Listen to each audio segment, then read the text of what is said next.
Great things. It is Q Talks once again, and this is Black Swan Theory. Today, the topic that I would love to discuss with you guys, or the title of this podcast episode number two, is going to be Women Wake Up. So, these episodes, by the way, there will be, of course, many episodes, but these episodes are episodes that I already wrote down some time ago, and they're not topics that are like following a specific order. These are just topics that I know that I would like to talk about, right? So I have an Instagram called Q Talks, similar to what this channel used to be named. It's Q Talks. I'm pretty sure it's with a Z. If not, it's with an S. And on there, I made a video when there used to be something called IGTV, right? And I talked about pretty versus purposeful. And that was me discussing the topic of whether or not this current society and the way the world is moving is encouraging women to have more focus and be more valued based on their external appearance and like focus more on their external appearance rather than focusing on what's happening within themselves and their internal sense of worth or value, right? So I think that was a really good topic. I got lots of good response from it. The video is like 10 minutes long, and you can find it on my Instagram. As I have said, I will probably link it below for you guys actually so you can check it out maybe before or after you watch this.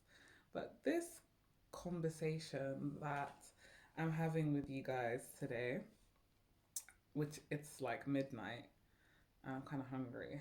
Well, I think I'm going to get some food after this. This one is a more of a broad topic because I wanted to discuss like the looks aspect of it, but I also just wanted to delve into like the general conversation about what I feel is currently happening or what I am aware of anyway. So as women, we may know, you may know, there's lots of like, the dating advice and those type of women. There's like the self-worth, self-love advice. There's like the beauty advice, the beauty coaches, and just like the level up ladies, let's call them that, right? But within all of this, sometimes I do wonder to myself if the bigger picture is getting lost in translation. As women, I love that we live in an amazing time where the options and the opportunities are seemingly endless, and we're able to express ourselves as we wish and choose what we feel is best for us.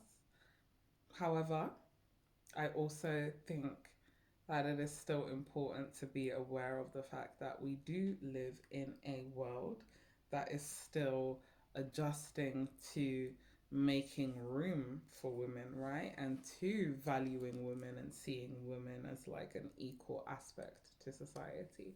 Many could and may or would even argue that we live in a society that still sees some differences between men and women. I think it's very important as women that we are aware of this and we don't try to ignore this or pretend that it's not happening. I think that the more we are able to focus on how we are viewed and how we want to be viewed, so, what is going to create that, whether that's not caring about how we're viewed, but my point is, what is it that's going to create the desired result, the desired effect? I think the more we spend time focusing on that rather than focusing on what people think about us, um, in the trivial sense, like complaining about it or saying that it should be different, I think that is where we will be able to come into better knowledge and understanding of ourselves. Because even me, I want to be totally transparent that I feel like I am on this journey of really knowing, understanding, and acknowledging what it means to be a woman with the skills, the abilities that I have, the body that I have, living in the time and age that I do, where I do, and what that means. I never want to take that for granted, and I never want to allow myself to be taken for granted or to be underestimated simply because of an aspect such as, you know, the fact that I'm a woman. I think, or I feel that it is unfortunate that in many ways women are inherently tied to a lot of times the way that they look, not by themselves or by their own choice, but by society. And this in turn has created a lot of fixation, right? And a lot of input and energy into that. But this video and even that Instagram video that I made is really to drum in the the understanding that what and who you are as a woman is always going to depend on who you are as a person, right? And I don't even want to come across as though I'm trying to start this conversation of what we should be doing or where we should be going with our life, even though, yes, as a woman, you don't only have to pick the route of wanting to get married, wanting to have children, or feeling that if you don't do these things, then you aren't a woman or you're not worthy. That is true. And I do honestly believe that not every single woman is supposed to just be only a mother to her own children or a wife to her own husband and those things. I do believe that some women have gifts to give to the world, right? And that is what they're supposed to do rather than what women are imagined to supposed to do. I feel like this goes, like I said, as deep as your looks, but also your feelings and your thoughts about yourself, about what you're supposed to be doing, about what you're supposed to have, about how your life is supposed to go. And I really want to exercise that you question that. You question why you feel that way, where these ideas come from, why you tie them to your sense of self, and what result that has on you, on your view of yourself as a woman, on your view as other women, in your view as society in general. Because this is the question or the conversation I think that we're not having enough, right? Which is, at your core, who are you? Why are you? And what are you? Yes, it is beautiful to be able to wake up every day and make yourself feel beautiful, or to be told by others that you are beautiful. But what does that really mean? We live in such a dangerous and superficial world where the same things that you can be praised and valued for can be the same exact things that put you in danger or that hold you back. This is especially true for women. Women can be desired and the desire can become dangerous. You know, the same person that can pursue you can be the same person who chooses to threaten you. Your beauty that can be seen as something that is something that others want can also become something that others want to take from you or want to forcibly be included in, right? These are the things that people don't talk about, and these are the aspects that we unfortunately like not to think about in society, not to highlight, but they are very true and they are very real. It is extremely important that we don't allow who we are to become what we are, what we do or don't do, because that only further fuels and takes away from our right to be.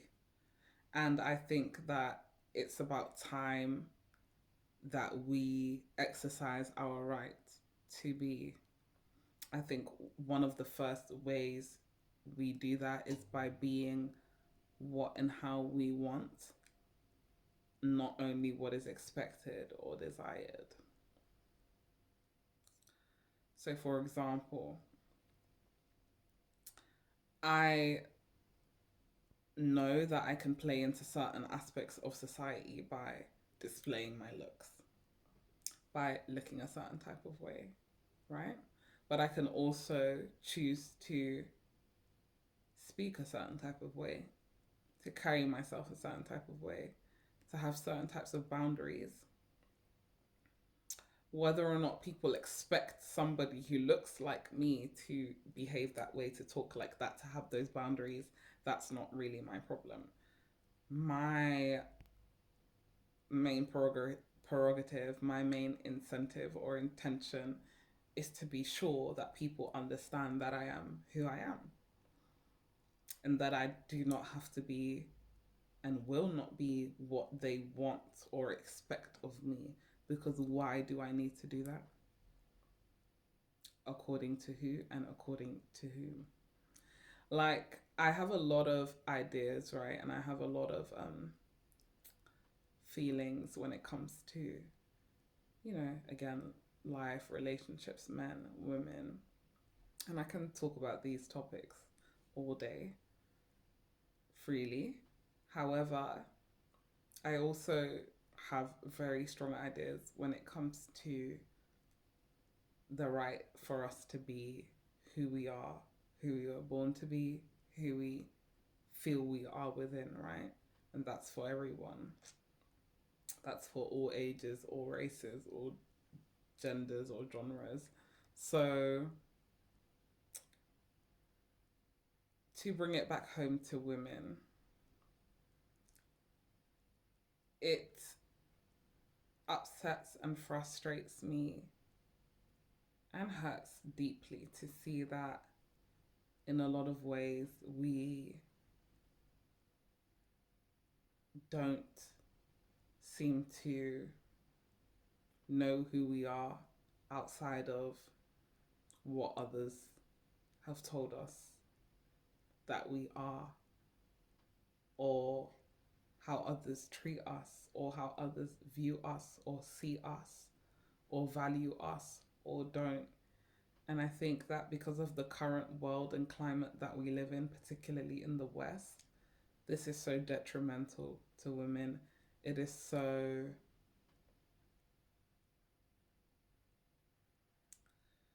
detrimental because not only are these ways of viewing and relating and valuing us outdated, these ways are also becoming obsolete, like unnecessary, unrequired, right? And you see it with the way that society is going, the way women are viewed, treated, treating each other, right? Down to the fact that, for example, if somebody was going to take an AI image of a woman, right? Or even of me, one of the first things that they're going to do is make it more beautiful or more fantastic or more feminine. And this shows you that in a very strange way, there is a demand, but it seems that there is not enough supply, or it seems that the supply that is here is not actually meeting the demand. It means that in many ways,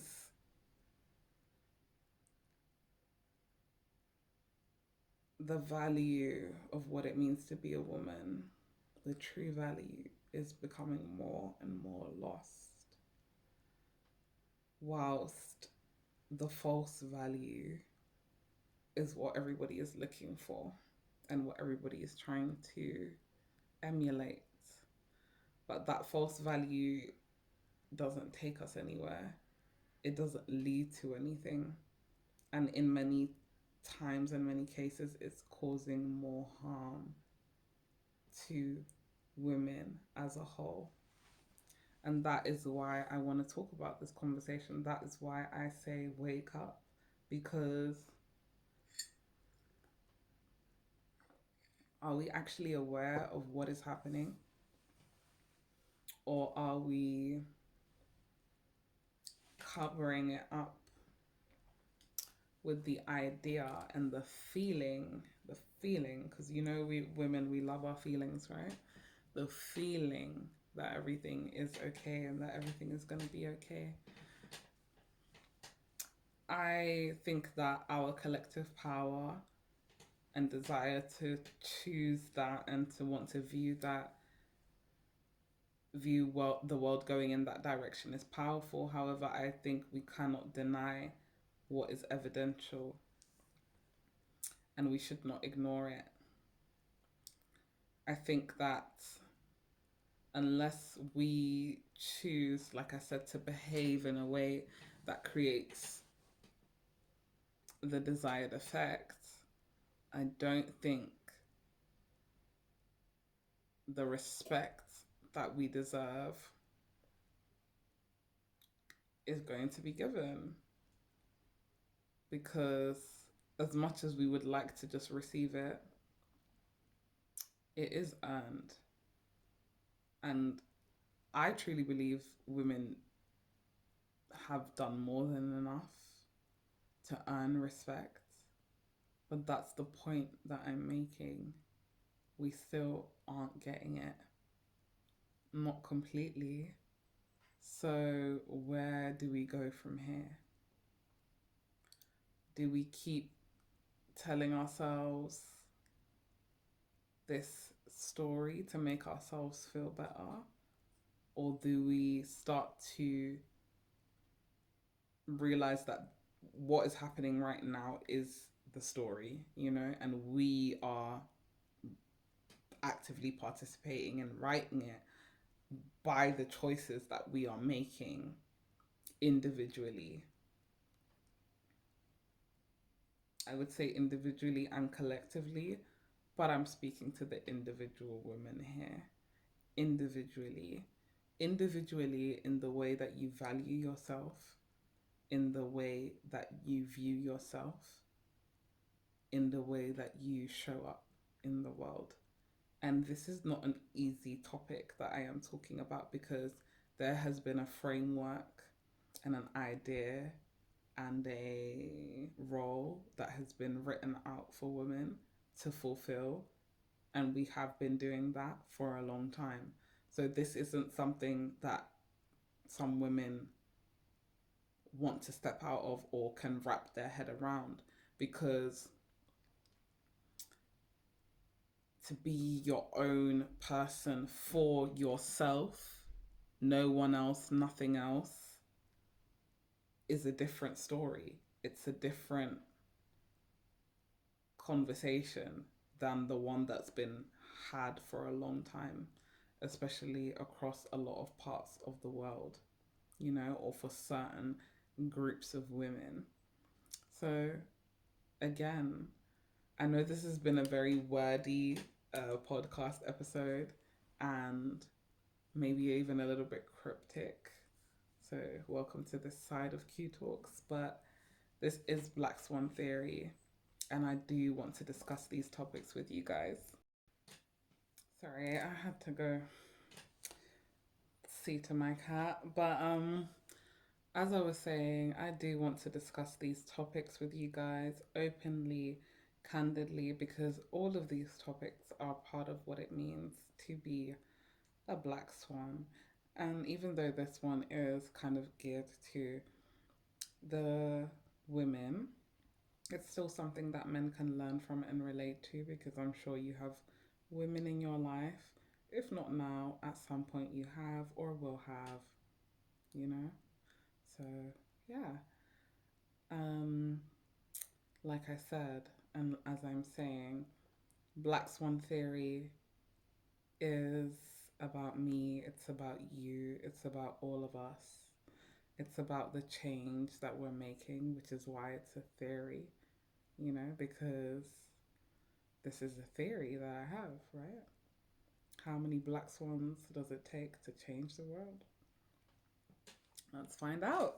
So, yeah, until the next one, my next video, because I do want you guys to start sending in your questions, right? Send me some questions so I can answer them as part of the podcast. So, the next topic is going to be live to die. And it's going to be talking about death, right? The energy of death and what it means to die while you're still alive, to die to your old self, to have an ego death, and even to be affected by death, right? To be affected by actual death in life and how that changes your life. So, if you have any questions, anything that you would like me to talk about related to that topic for the next podcast episode, which will be episode number 3, how exciting! Let me know, guys. Until then, until the next one, I love you so much. I hope you like this. I hope you resonate with this. If you have any questions about this, comment because this is a community, okay? My videos are not just for today, they're for every day. Therefore, sharing with your friend or somebody who you think might relate. Therefore, if you guys were talking about something like this and then now I've made a video, you share it. Therefore, discussion, therefore, conversation. So when you guys find these videos, I want you to talk in the comments. I will respond. And if not, respond to one another. I think that is what this is about. I think that's what community is about, and I want to encourage more of that. I'll be making more posts on the community tab and trying to be more active there in general. So, yeah, that's enough. Let's wrap up this episode. As always, stay unique, rare, and true to yourself. I love you. There is no one like you. And that's why you're so special to me. Take care until the next one. Bye bye.